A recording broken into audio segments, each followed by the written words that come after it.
नमस्कार, मी दत्ता कानवटे.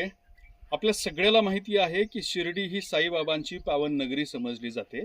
मात्र साईबाबा हे जगात सगळ्यात पहिल्यांदा कुठं प्रकट झाले तर ते छत्रपती संभाजीनगर जिल्ह्यामध्ये प्रकट झाले होते. छत्रपती संभाजीनगर जिल्ह्यातलं सिंदूर नावाचं गाव आहे. या सिंदूर नावाच्या गावात ज्या ठिकाणी साईबाबा प्रकट झाले त्या भागाला आता साई झिरा परिसर म्हणून ओळखलं जातं. आणि आपण बघू शकता की या ठिकाणी ही आख्यायिका या ठिकाणी सांगितली जाते.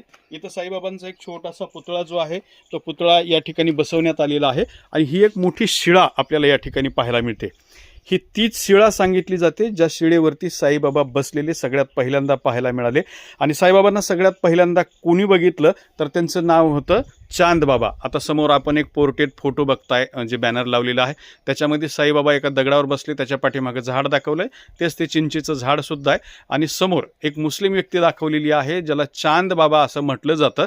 आणि या चांद बाबाची घोडी जी आहे ते या परिसरामध्ये हरवली होती आणि ती घोडी सापडत नव्हती. त्यावेळेला या सगळ्या परिसरामध्ये हे चांद बाबा जे आहे ते आपली घोडी शोधत होते. मात्र त्यांना या ठिकाणी अचानक पद्धतीने जंगलामध्ये इथे सिंधून परिसरात एक साधू पुरुष बसलेले पाहायला मिळाले. चांदबाबांनी त्यांना सांगितलं की माझी घोडी हरवली आहे. तर साईबाबांनी त्यांना ती घोडी शोधून दिली आणि त्यावेळेला याच चांदबाबांनी साईबाबांना घेऊन सोबत धुपखेड्याला गेले. धुपखेडा म्हणजे छत्रपती संभाजीनगर जिल्ह्यातल्या पैठण तालुक्यात असलेलं धुपखेडा हे महत्त्वाचं गाव आहे. आणि धुपखेडा गावामध्ये जवळपास 5 ते 6 वर्ष साईबाबा राहिले होते. आणि तिथून पुढे एका लग्नाच्या निमित्ताने साईबाबा शिर्डीला गेले आणि तिथंच कायमस्वरूपी स्थायिक झाले.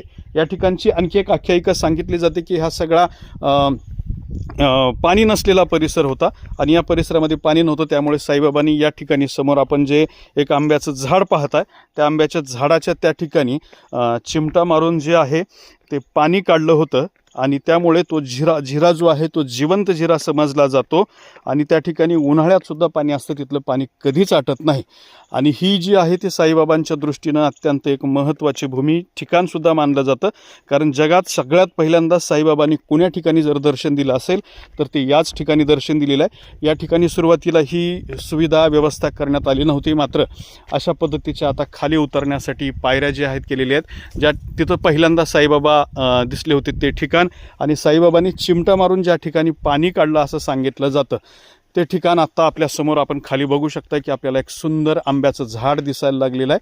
आणि त्याच आंब्याच्या झाडाखाली साईबाबांनी चिमटा मारून पाणी काढलं असं सांगितलं जातं. आणि तो जिवंत झरा आजपर्यंतही कायम राहिलेला आहे.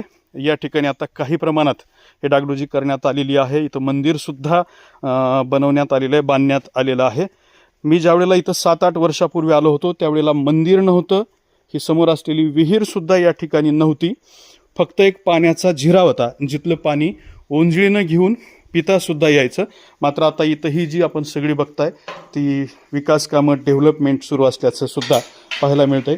इथं हे साईबाबाचं सुंदरसं मूर्ती मंदिरसुद्धा बनवण्यात आलेलं आहे. आणि पाठीमागं जसं शिर्डीला सोन्याचं मखर आहे तशाच पद्धतीचं इथं सुद्धा मखर बनवलंय. सोन्याचं आहे का मखर हे?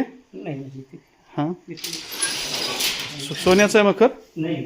कसं आहे म्हणजे? पितळचं बनवलंय का? तर आपण बघू शकता की हे साईबाबाची सुंदर मूर्ती या ठिकाणी बनवण्यात आलेली आहे. आणि इथं दर्शन घेण्यासाठी सुद्धा मोठ्या प्रमाणात लोक जे आहे ते येतात. आणि आता आपण जो साईबाबांनी चिमटा मारून जिथं पाणी काढलं होतं झिरा बघणार आहेत. कुठं आहे तुमचं नाव सांगा की? मोरे, भागचंद मोरे. भागचंद मोरे.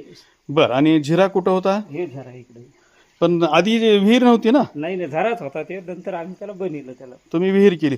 आधी किती खोल होता, कुठं होता झरा ते सांगा थोडंसं. खालून या खालून या, पुढे या तुम्ही. आता थोडं सांगा माहिती.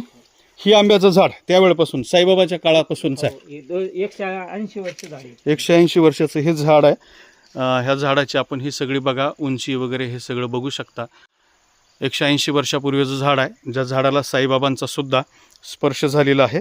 आणि हे काका आहेत जो साईबाबांच्या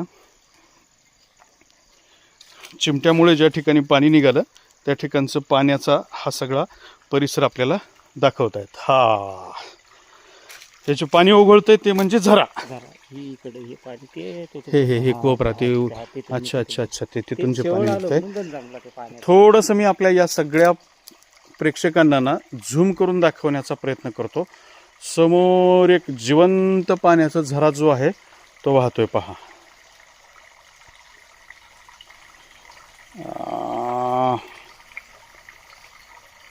फांदीच्या खाली ना.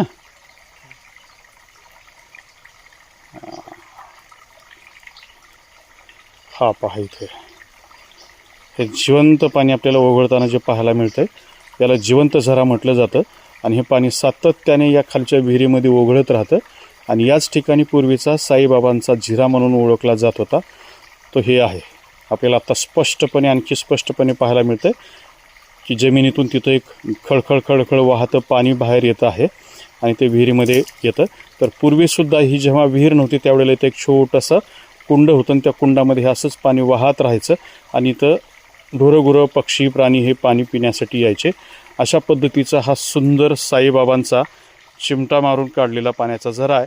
श्रद्धा अंधश्रद्धा हा भाग वेगळा, मात्र भाविकांचा ज्या गोष्टीवरती विश्वास आहे, ज्या गोष्टींना भाविक महत्त्व देतात त्या गोष्टीच्या आधारेच ही सगळी जी माहिती आहे ती मी या ठिकाणी उपलब्ध करत आहे. आणि हे सगळं खाली पाणी जे आहे त्या विहिरीमध्ये साचतंय. इथं शेतीसाठी सुद्धा या पाण्याचा वापर जो आहे तो केला जातो आहे. आणि अशा पद्धतीचं हे आपण जर बघितलं तर हे साईबाबांचं ठिकाण आहे, ज्या ठिकाणी साईबाबा जगात सगळ्यात पहिल्यांदा प्रकट झाले. आणि खरं तर पाथरी हे त्यांचं मूळ गाव सांगितलं जातं, मात्र वैराग्य अवस्था प्राप्त झाल्यानंतर ते पाथरीतून निघून गेले. अनेक वर्ष ते कुणाच्याच संपर्कात नव्हते. सगळ्यात पहिल्यांदा ते कुठं प्रकट झाले तर हेच ते ठिकाण आहे ज्या ठिकाणी साईबाबा प्रकट झाले. इथून धुपखेडा गेले, धुपखेड्यावरून शिर्डीला गेले आणि त्या ठिकाणी साईबाबांचं संपूर्ण जगाला जी आहे ती महती आणि माहिती पटलेली आहे.